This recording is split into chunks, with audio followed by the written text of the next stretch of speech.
Hi hello नमस्ते. आज आपण आपल्या चॅनलवर घेऊन आलेलो आहोत रवा केक.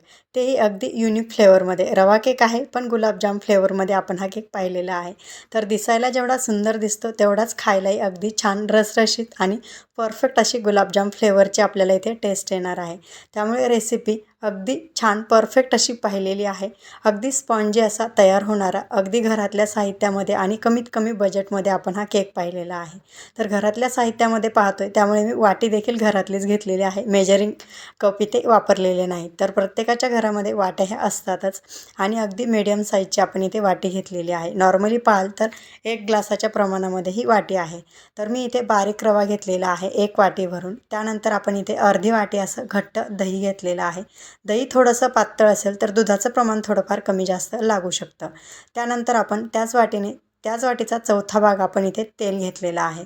तर तुम्ही त्याऐवजी इथे तूप देखील घेऊ शकता. पण कमीत कमी बजेटमध्ये करतोय त्यामुळे मी इथे तेल घेतलेलं आहे. स्ट्रॉंग फ्लेवर नसलेलं इथे तेल वापरायचं आहे. त्यानंतर आपण इथे त्याच वाटीचा चौथा भाग असं साखर घेतलेली आहे.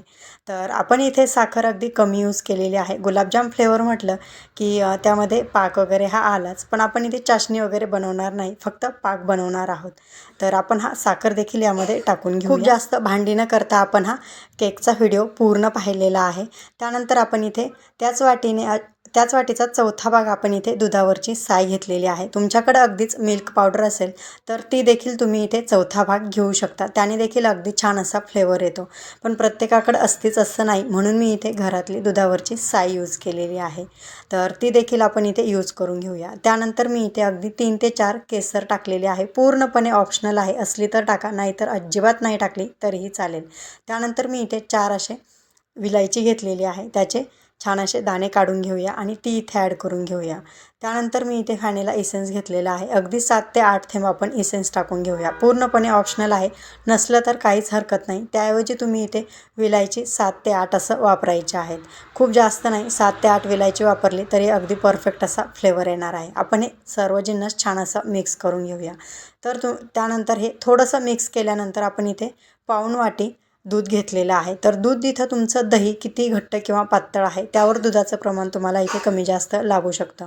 तर आपण हे मिक्स करून आपण इथे एकाच वेळी दूध ॲड करायचं नाही. एकाच वेळी दूध ॲड केलं तर आपलं हे मिश्रण खूप जास्त पातळ होईल आणि हे सर्व जिन्नस आपल्याला पुन्हा एकदा थोडे थोडे मिक्स करावे लागतील आणि तुम्हाला अंदाज येणार नाही की इथे कोणती जिन्नस किती मिक्स करायचे आहे. त्यामुळे दूध इथे ॲड करताना अगदी थोडं थोडं असं ॲड करायचं आणि बॅटर छान असं मिक्स करून घ्यायचं. तर मी इथे पाऊण वाटी दूध घेतलेलं आहे. ते सगळं दूध मी इथे टाकून घेणार आहे. तर पाहूया आपण इथे पुढं आणखी थोडासा रवा आहे. थोडासा भिजल्यानंतर याला कमी जास्त थोडंसं दूध लागू शकतं आणि पूर्णपणे दही किती घट्ट पातळ आहे त्यावर देखील अवलंबून आहे. त्यानंतर मी इथे मिक्सर जार घेतलेला आहे. मोठा भांडा घ्यायचा आहे. त्यामध्ये आपण हे मिश्रण टाकून घेऊया. तर तुम्ही हे मिश्रण तयार करून घेतानाच अगदी मिक्सर जारमध्ये तयार करून घेतलं तरीही चालेल. त्यानंतर मी पुन्हा एकदा 2 ते 3 चमचे असं दूध इथे ॲड केलेलं आहे आणि छान असं मिक्स करून घेऊया आणि मिक्सरला अगदी 1 मिनिटभर आपण हे छान फिरून घेऊया. म्हणजे इलायची अगदी छान बारीक होते आणि आपलं हे मिश्रण छान असं फ्लफी देखील होतं. यामध्ये थोडेसे बबल्स देखील तयार होतात. म्हणजे आपलं हे मिश्रण छान परफेक्ट तयार झालं असं समजायचं. तुम्ही हाताने देखील फेटून घेऊ शकता. पण हाताने अगदी 4 ते 5 मिनटं सारखं असं फेटून घेण्याची गरज लागते. तेव्हा हे मिश्रण छान फ्लफी होतं. तर आपण हे झाकून 10 मिनटं बाजूला ठेवून देऊया. तर आपण हे बाजूला ठेवलेलं आहे. त्यासाठी आपण इथे हा केक कढाईमध्ये बनवत आहोत. तर मी इथे गॅसवर कढाई ठेवलेली आहे. अशा प्रकारचा स्टँड ठेवायचा आणि झाकण ठेवून 10 मिनटं आपण ही कढाई अगदी लो फ्लेमवर प्रीहीट करून घेणार आहोत.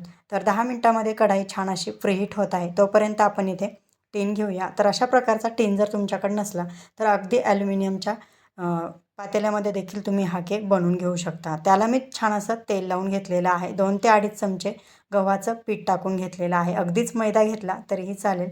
छान असं सगळीकडे आपण इथे पीठ लावून घ्यायचं आहे. तर अशा प्रकारे आपण इथे टीन तयार करून घेतलेला आहे. तुम्ही अगदीच ॲल्युमिनियमचं पातेलं घेतलं तरीही हीच प्रोसेस करायची आहे. तर त्यानंतर आपलं इथे पीठ देखील अगदी छान असं भिजलेलं आहे. 10 मिनटं झालेले आहे. तुम्ही पाहू शकता आपलं इथे रवा थोडासा भिजलेला आहे आणि पीठ थोडंसं घट्ट देखील झालेलं आहे। तर इथे आपण रवा घेतलेला आहे, त्यामुळे तुम्हाला मी इथे वेळोवेळी याचा थिकनेस दाखवत आहे। खूप जास्त पातळही करायचं नाही। तर आपल्या इथे पीठ भिजल्यानंतर आपण यामध्ये अर्धा चमचा असा बेकिंग पावडर ॲड केलेली आहे आणि पाऊण चमचा बेकिंग सोडा ॲड केलेला आहे। तुम्ही अगदीच इथे इनोचा एक पॅकेट यूज केला तरीही चालेल। तर आपण हे दोन्ही इथे मिक्स केल्यानंतर आपण यामध्ये दूध टाकून घेऊया। अगदी 3 ते 4 चमचे मी इथे दूध ॲड करून घेणार आहे। तर आपलं हे बेकिंग सोडा आणि बेकिंग पावडर छान असं ॲक्टिवेट होतं। तर आपण इथे 4 चमचे दूध ॲड केल्यानंतर छान असं मिक्स करून घेऊया आणि हे ॲड केल्यानंतर खूप जास्त वेळ आपल्याला हे मिश्रण ठेवायचं नाही। अगदी 1 ते 2 आपण 2 वेळा मिक्सरला हे मिश्रण फिरून घेणार आहोत। खूप जास्त वेळ फिरून घ्यायचं नाही, यामध्ये बबल्स तयार होतात आणि बेकिंग सोडा वगैरे ॲड केल्यानंतर आपल्याला हे पटकन टिनमध्ये टाकून घ्यायचं आहे। तर अशा प्रकारे आपली याची कन्सिस्टन्सी तयार झालेली आहे। तर आपण हे टिनमध्ये टाकून घेऊया।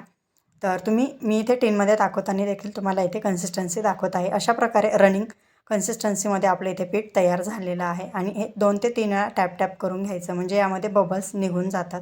तर आपली कढाई देखील छान अशी प्रीहीट झालेली आहे, त्यामधून वाफ देखील निघलेली आहे। तर आपण हा टिन त्यामध्ये ठेवून घेऊया। अगदी छान व्यवस्थित असा ठेवून घ्यायचा, कुठेही वाकडा वगैरे ठेवायचा नाही। वाकडा वगैरे ठेवला तर तुमचा केक देखील तसाच तयार होतो। तर आपण हे झाकून ठेवूया। सुरुवातीचे 10 मिनटं मीडियम गॅस आणि 10 मिनटानंतर अगदी लो फ्लेमवर आपण 20 ते 25 मिनटं हा केक बेक करून घेणार आहोत। तर तुम्ही मध्येही बिलकुलही चेक न करता सुरुवातीचे 10 मिनटं अजिबात इथे चेक करायचं नाही। त्यानंतर 25 मिनटं झालेले आहेत। आपण यामध्ये चाकू टाकून पाहूया। अगदी क्लीन असा चाकू आलेला आहे, पण वरती कलर आलेला नाही, त्यामुळे आपण इथे 5 मिनटं पुन्हा एकदा झाकून ठेवणार आहोत। गॅस बंद करून घ्यायचा आहे, फक्त आपण झाकून ठेवणार आहोत। वरतून छान असा कलर येतो। तर त्यासाठी लागणारा पाक तयार करून घेऊया। केक छान असा थंड होत आहे, तोपर्यंत पाक तयार करून घेऊया।